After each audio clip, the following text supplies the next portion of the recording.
and that is the whole thing. But and that's what's so important, because we all have got to come to the path, and these are the things we don't do. You see my point? And what I'm trying to say, okay, we don't have to pretend. We're not going to beat up on each other. You're not going to be even human being. But I'm saying, just be clear, just be honest with yourself. For God's sake, for once in your life, be honest with yourself. Don't bullshit yourself about it. You see what I'm saying? You know, if you're not going to do it, then why get involved with that? You know. And for those of us who have been initiated and who have been given a technology for meditation, then we're going to have to look at it clearly. You see, and we're going to have to come to some point in life, and we're going to have to make a real conscious decision. Am I going to do this thing, or am I not going to do this thing? Am I going to go on postponing, making up all of these bullshit excuses? You see what I'm saying? Because they're just bullshit, really. You see, am I going to make everything so more important than my own spiritual salvation? You see, I have to do this, I got to do that, I got to do this, I got to do that. All of this can be done. It doesn't mean that, why should all of that, what do that have to do with meditation? Why is your grocery shopping interfering with your meditation? I don't understand that. How does your college education interfere with your meditation? There's no connection between the two. You understand?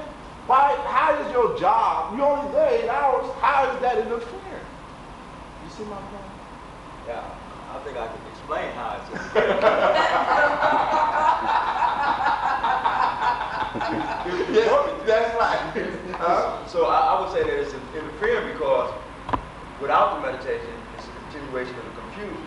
Yeah. So you're overwhelmed by college courses. You're overwhelmed by having to go grocery shopping. You're overwhelmed by the job as you begin to practice the meditation. And for persons who have, the confusion is lessened. So it's easier to study for college. It's easier to make your shopping list. Sure. That's exactly what you will discover if you can hold on to your meditation and not panic. Right? Most of us panic. And the first thing that we cut out of our life is our meditation. Isn't that interesting? That's the first thing to go. You don't watch less TV. No way. You see what I'm saying? Your TV schedule stays right on pace, right? The first thing you do is you cut out your meditation. And that is because you have not really established a real relationship even to your meditation. Because, again, you are going to relate to your meditational practices the same way you're relating in all of your relationships. Now, even when you go into college, you didn't learn nothing. You just faked it. You just went to class, took notes, got enough information to pass the test, but you emerged from your respective major fundamentally ignorant. Now, you got a degree in social science or psychology, and you don't know nothing about it. So the way that you have related to these things is the same way that you're going to relate to your meditation. You understand what I'm saying? Do you all follow what I'm saying? Why I am suggesting that it's so important for you to take a moment and look into how you are in relationship to things and see what kind of mind you actually got on your hand. Because that is the same thing that's going to be involved in your relationship to the Guru and to the path and to the teachings and to your meditation. And if you have not been sincere in any of these other relationships, what in the world makes you think you're going to be sincere with your meditation? Don't play no games with yourself. You see, you're going to find every excuse in the world because you've been doing, that's how you are. In all of your relationships, you have simply been finding an excuse to avoid doing what is necessary. You have done it across the board. So here's the question. So if that's the case, then how does one stop in any one part or any one relationship and become the type of person that can stop recoiling? Yes. Or stop avoiding? First, to see it.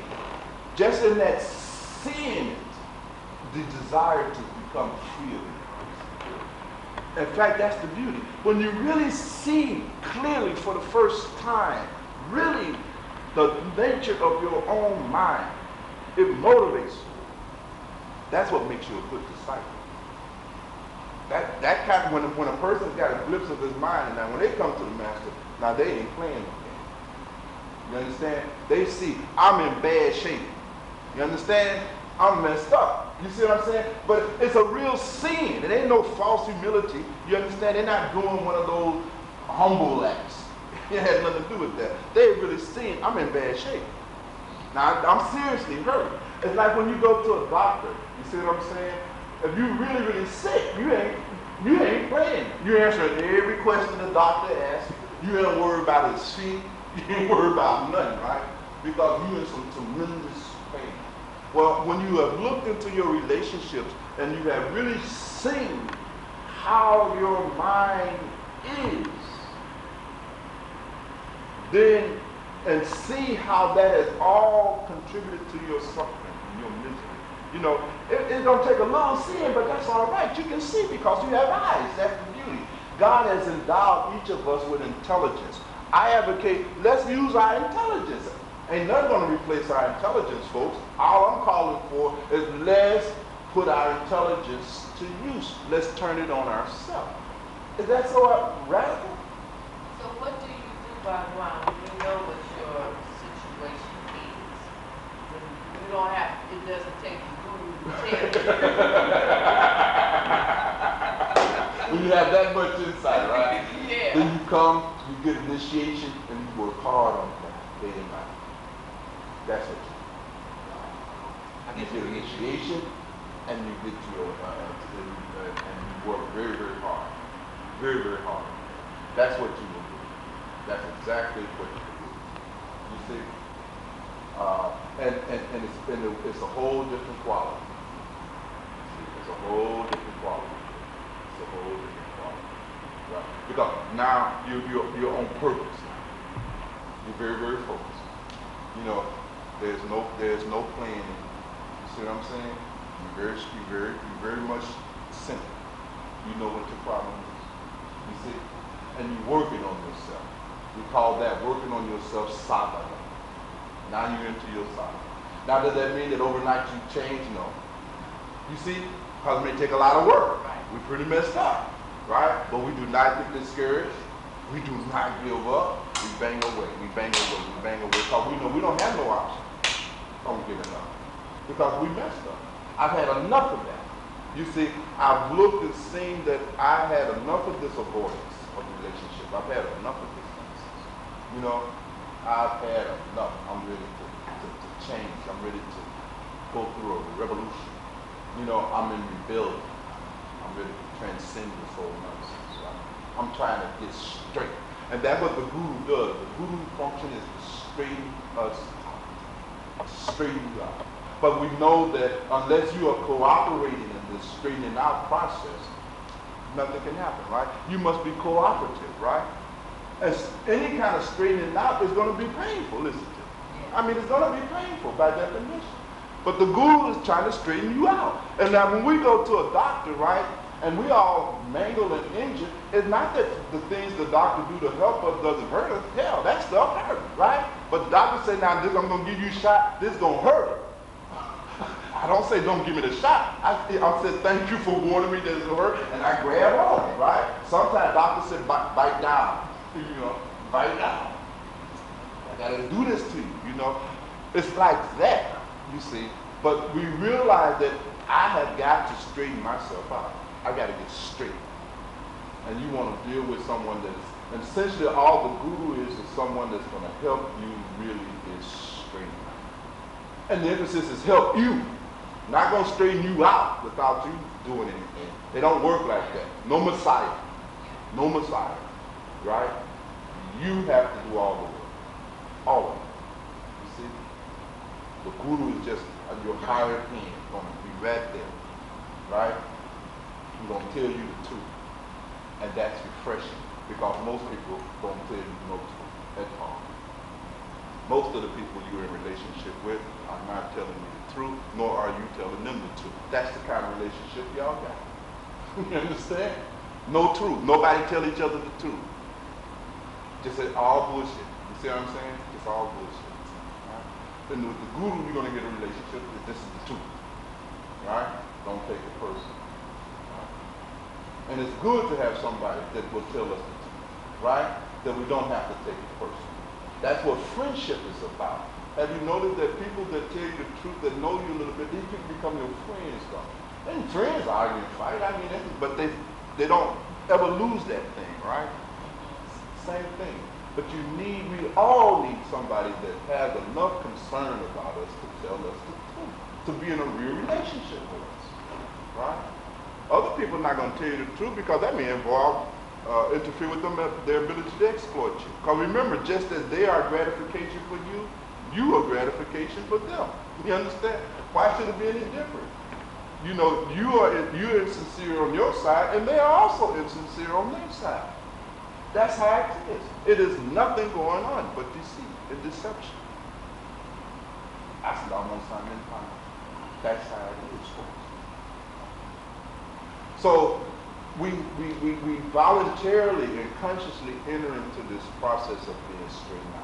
And the more you are able to see your true condition, and that's why I'm putting all this emphasis on this up front, this front end loading.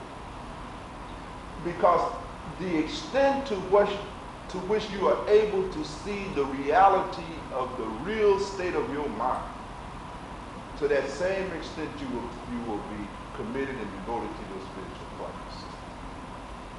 Not by heralding. Not too much clarity about the real nature of your condition, and you're not going to get much practice. You're not going to do much devotion. Even if you receive initiation, you get the instruction, you're not going to do anything with it. Because there's no emotional or psychological or ground of intelligence supporting your solitude. Do you understand? You understand? Sometimes I wonder, is this clear? Your meditation has to be rooted in your intelligence. Your intelligence. You got to not abdicate your intelligence. You mustn't shut down your intelligence and replace it with no blind faith. Because blind faith ain't going to get it. You must remain intelligent and alert at all times in order to benefit from a movement of the path. You really must. And if you shut down your intelligence at all, then you're not going to be able to follow the master.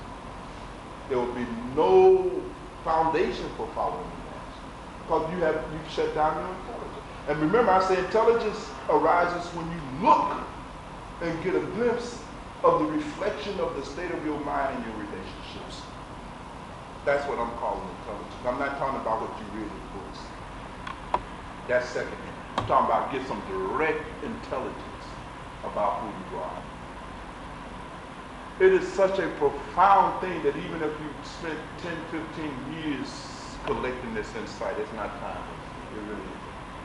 I want you to be very, very clear on the true nature of your condition. And I want you to see. It's important for you to see where you're at. And to do that, simply look in your relationship. Look at the relationships you got now. You don't even have to go back in the past. You just can look at what's going on now, and you're going to see something. Right? And in this seeing, brother, it will create in you this, awareness that now will automatically produce that, what we call that bhakti, that devotion, that movement. That will create a secret. You see what I'm saying? And it'll be solid. Very solid. It's not compromised. It's the kind of stuff that the Buddhas are made out of. Because Buddha looked in his life and he saw something. Now here's a prince of a kingdom with all the money, all the power, all the stuff you trying to get, the Buddha had. You see what I'm saying? All of it in excess. And he looked into that and he saw the reality, right? And he dropped it off. He left the palace. You know what I mean? And of course became the historical Buddha as a result of that insight. You see? The Prophet Muhammad, peace be upon him, went up into the caves. You understand? He had saw already. He understood. Right? Moses, look at any of these people. They saw something, didn't they? What did they see that made them a Buddha, a Moses, What made them so serious? Because your problem is you can't get serious. Why? Because you can't see nothing. And why don't you see nothing? You have not looked. No one has really told you and pulled your coat and said, look at yourself. No one has really said, look in your life. Look at it. Right? I'm telling you to look in your life. You don't have to worry about getting serious on the path if you look in your life. If you don't look in your life, then the guru is just going to have a hard time. You see what I'm saying? He's going to have to call your house. Is you up today? Or when you get up and do your meditation today, don't use that drug. Don't drink that alcohol. He's just going to have to work, or she's going to have to work themselves to death. Right? But that's So not the job of that ain't even the guru job. Right. So that's why I'm saying we need to look, though. Just look.